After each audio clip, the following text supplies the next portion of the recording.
கர்த்தருக்கு மகிமை உண்டாவதாக. இந்த நாளிலே ஜெபத்தை குறித்து நாம் தியானிக்க போகிறோம். ஆமென். மத்தேயு 6ஆம் அதிகாரம் 9வது வசனத்திலிருந்து 13 வரைக்கும் அந்த ஜெபத்தை குறித்து நாம் பார்க்கலாம். இயேசு கிறிஸ்துவானவர் சீஷர்களுக்கு அந்த ஒரு ஜெபத்தை கற்றுக் கொடுக்கிறதை நாம் பார்க்கிறோம். ஆமென். பரமண்டலங்களில் இருக்கிற எங்கள் நல்ல பிதாவே, உம்முடைய நாமம் பரிசுத்தப்படுவதாக, உம்முடைய ராஜ்யம் வருவதாக, உம்முடைய சித்தம் பரமண்டலங்களிலே செய்யப்படுகிறது போல பூமியிலேயும் செய்யப்படுவதாக. அன்றென்று வேண்டிய ஆகாரத்தை இன்று எங்களுக்கு தாரும்.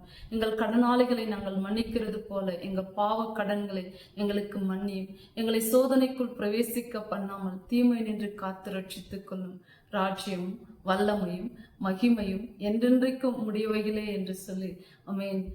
இயேசு கிறிஸ்து நமக்கு அந்த ஜெபத்தை கற்றுக் கொடுக்கிறதை நாம் பார்க்கிறோம். இந்த ஜெபத்தை நாம் தினந்தோறும் நாம் ஏறெடுக்க வேண்டியது ஒரு அவசியமான ஒன்றாக இருக்கிறது. காரணம், அதுல பிதாவாகிய தேவனை நாம் கனப்படுத்துகிறதும், நம்மளை மன்னித்தது போல நமக்கு விரோதமாய் செய்கிறவர்களை உடைய அந்த பாவங்களை குற்றங்களை நாம் மன்னிக்கணும்னு சொல்லிட்டு, நமக்கு அன்றன்று என்ன வேத வசனம் வேண்டும், என்ன பூமிக்குரிய நம்ம சரீரத்திற்குரிய ஆகாரம் வேண்டும், நம் ஆவிக்குரிய ஆகாரம் வேண்டும் என்று அந்த இடத்துல சொல்லப்பட்டிருக்கிறது. அதே நேரத்துல பிதாவினுடைய அந்த சித்தம் பூமியில நிறைவேறணும் அப்படின்னு அந்த ஜெபத்துல நாம் காண முடியும். ஆமென். அதே போல யாபேஸ் ஒரு ஜெபத்தை ஏறெடுப்பாங்க. யாபேஸ் இது நாளாகம புத்தகம் 1 நாளாகமும் 4ஆம் அதிகாரம் 10வது வசனத்துல ஒரு ஜெபத்தை ஏறெடுப்பார். அந்த ஜெபம் அந்த ஒரு ஞானமுள்ள ஜெபமா இருக்கும். அந்த ஒரு வசனத்துல அவ்வளோ ஒரு அர்த்தங்களை அந்த இதுவை காண முடியும் நம்மளால. ஆமென். அந்த வசனம், தேவரீர் என்னை ஆசீர்வதித்து என் எல்லையை பெரிதாக்கி உமது கரம் என்னோடு கூட இருந்து தீங்கு என்னை துக்கப்படுத்தாதபடிக்கு அதற்கு என்னை விலக்கி காத்தருளும் அப்படின்னு சொல்லிட்டு யாபேஸ் ஜெபிக்கிறான். தேவரீர் என்னை ஆசீர்வதித்து என் எல்லையை பெரிதாக்கி உமது கரம் என்னோடு இருந்து தீங்கு என்னை துக்கப்படுத்தாதபடிக்கு என்னை விலக்கி காத்தருளும். ஆமென். இவ்வளவு ஒரு ஞானமுள்ள ஜெபம் அங்க சொல்லப்பட்டு இருக்கிறது. தேவன் அப்படியே அதை கேட்டருளி அவனுக்கு அருள் செய்தார் அப்படின்னு சொல்லிட்டு அந்த இடத்துல சொல்லப்பட்டு இருக்கிறது. ஆமென். அதே போல அன்னாள் 1 சாமுவேல் 1ஆம் அதிகாரத்திலே அன்னாளை குறித்து நாம் பார்க்கும் பொழுது 10வது வசனத்துல மனம் கசந்து அந்த இடத்துல அழுகிறாங்க அண்ணால். காரணம், அவங்க ஒரு மலடியா இருப்பதை நாம் காண்கிறோம். மலடியா இருந்து தேவாலயத்திற்கு சென்று அந்த இடத்துல போயிட்டு அவங்க தேவனை நோக்கி அந்த இடத்துல மனக்கசந்து அழுகிறதை நாம் பார்க்க முடியும். அந்த இடத்துல ஒரு பொருத்தனையோடு கூட அண்ணால் அந்த இடத்துல செபிக்கிறாங்க. எனக்கு ஒரு குமாரனை நீர் கொடுத்தால் அவன் உயிரோடு இருக்கும் நாளெல்லாம் கர்த்தருக்காக அவனை ஒப்பு கொடுப்பேன்னு சொல்லிட்டு பொருத்தனையோடு கூட அந்த இடத்துல அண்ணால் செபிக்கிறாங்க. ஆமென். நெகேமியா தீர்க்கதரிசியின் புத்தகத்துல 1ஆம் அதிகாரம் 4வது வசனத்துல நெகேமியாவோட ஜெபம், ஆமென், அவர் உபவாசித்து மன்றாடி ஜெபிக்கிறார்.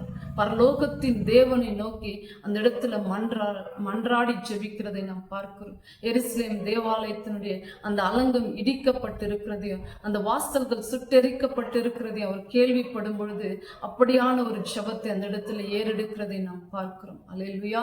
ஏசாயா தீர்க்கதரிசியின் புத்தகம் 38வது அதிகாரத்துல எசேக்கியா ராஜா வியாதிப்பட்டு கிடக்கும் பொழுது ஆண்டவரால் உரைக்கப்பட்ட அந்த வார்த்தையை ஏசாயா தீர்க்கதரிசி போய் எசேக்கியாவுக்கு அறிவிக்கும் பொழுது அவரு அந்த தேவனை நோக்கி கண்ணீரோடு கூட அவர் செபிக்கிறார். அந்த வியாதி நீங்கவும் அவருக்கு ஆயுசு நாட்களை கூட்டி கொடுக்கவும் அவர் அவர் தேவனை நோக்கி அந்த இடத்துல என்ன செய்யறாரு, வேண்டுதல் செய்யறாரு. எப்படின்னா கண்ணீரோடு கூட அந்த விண்ணப்பத்தை ஏறெடுக்கிறாருன்னு சொல்லிட்டு வேதம் சொல்லுகிறது. ஏசாயா தீர்க்கதரிசியின் புத்தகம் 38வது அதிகாரம் 3வது வசனத்துல எசேக்கியா ராஜாவுடைய விண்ணப்பம் அப்படியா இருக்கிறது. ஒவ்வொருவரும் இந்த இடத்துல அந்த சூழ்நிலைக்கு ஏற்ப ஒவ்வொருவரும் யாபேஸ், எசேக்கியா, நெகேமியா, அன்னாள், ஒவ்வொருவர் அந்த இடத்துல எப்படி சூழ்நிலைக்கு ஏற்ப அன்னாள் பொருத்தனையோடு கூட ஜெபிக்கிறதை நாம் பார்க்கிறோம். நெகேமியா மன்றாடி உபவாசத்து மன்றாடி ஜெபிக்கிறதை அந்த இடத்துல பார்க்கிறோம். எசேக்கியா ராஜா கண்ணீரோடு கூட தேவனிடத்துல ஒரு விண்ணப்பம் செய்கிறதை நாம் பார்க்கிறோம். நம்ம கூட இந்த நாளிலே என்னென்ன தேவைகளோடு கூட நாம் இருக்கிறோமோ அந்த தேவைகளுக்கு ஏற்ப காரியத்தை ஒட்டி ஏசப்பாவின் இடத்துல நாம் ஜெபிக்கும் பொழுது, பிதாவாகிய தேவனிடத்துல நம்ம அந்த காரியங்களை நம்ம கேட்கும் பொழுது நிச்சயமாக அதை கொடுக்க தேவன் ஒரு வல்லமையுள்ள தேவனாய் இருக்கிறார். ஹல்லேலூயா. நீங்கள் ஜெபத்தின் மூலம் எவைகளை கேட்பீர்களோ அவைகளை பெற்றுக்கொள்வீர்கள் என்று வேதம் சொல்லுகிறது.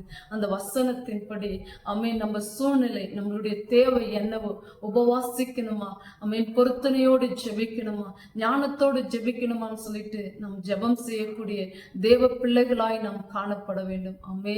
ஜெபத்தை, ஒவ்வொரு ஜெபத்தையும் கேட்டு அப்படியே தேவன் பதில் செய்கிறார். அன்னால் எப்படி அவங்க ஜெபித்தாங்களோ அந்த ஜெபத்தை தேவன் கேட்டு ஒரு ஆண் குழந்தை கொடுக்கும் பொழுது எப்படி அவங்க பொருத்தனை செய்தார்களோ அதே பிரகாரம் அந்த பால் மறந்த உடனே, தாய்ப்பால் மறந்த உடனே அந்த தேவாலயத்துல கொண்டு வந்து சாமுவேலை ஏலியின் இடத்துல அவங்க ஒப்படைக்கிறதை நம்மால் பார்க்க முடியும். அதே நெகேமியா மன்றாடி ஜெபிக்கும் பொழுது அந்த காரியம் கைகூடி வந்தது என்று வேதம் சொல்லுகிறது.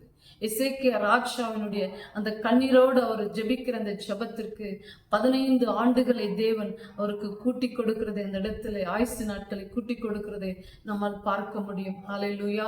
தேவ ஜனமே, நாம் என்ன தேவையோடு இருக்கிறோமோ அந்த தேவைக்காக நம்ம ஞானத்தோடு கூட சூழ்நிலைக்கு ஏற்ற பிரகாரம் தேவனிடத்துல நான் ஜெபிக்கும் பொழுது நிச்சயமாகவே அந்த ஜெபத்திற்கு நம்மளால பதில் பெற்றுக்கொள்ள முடியும் என்று ஏசப்பா நாமத்திலே நான் விசுவாசிக்கிறேன். நாம் ஜெபிப்போம். எங்கள் அன்பும் இரக்கமல்ல எங்கள் பரலோகத்தின் நல்ல பிதாவே, இந்த நல்ல நேரத்திற்காக உமக்கு கோடான கோடி நன்றி, ஸ்தோத்திரம் அப்பா, ஸ்தோத்திரம்.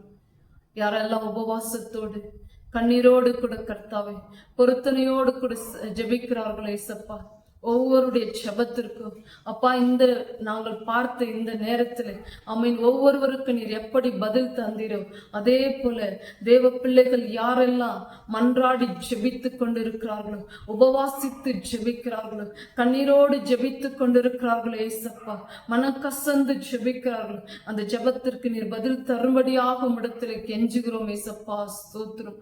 ஒவ்வொருவரையும் நீர் தொடுவீராக தகப்பன், எப்படி ஜெபிக்க வேண்டும் ஆவியான ஒவ்வொருவருக்கு நீர் கற்றுக் கொடுக்கும்படியாக இடத்துல கெஞ்சுகிறோம் அப்பா, ஸ்தோத்திரம். ஒவ்வொருவரை தொடுங்க, ஒவ்வொருடைய ஜெபத்திற்கு நீர் பதில் தந்து அவர்கள் தேவைகளை சந்தித்து நீர் ஆசீர்வதித்து பாதுகாத்துக் கொள்ளும்படியாக இடத்துல கெஞ்சுகிறோம் அப்பா.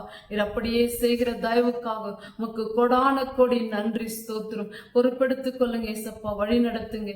இயேசுவின் நாமத்தில் ஜெபிக்கிறேன் என் ஜீவனுள்ள நல்ல பிதாவே, ஆமென். என் ஆத்துமாவே கர்த்தரை ஸ்தோத்திரி, என் முழு உள்ளமே அவருடைய பரிசுத்த நாமத்தை ஸ்தோத்திரி. என் ஆத்துமாவே கர்த்தரை ஸ்தோத்திரி. கர்த்தர் செய்த சகல உபகாரங்களையும் மறவாதேயும். ஆமென்.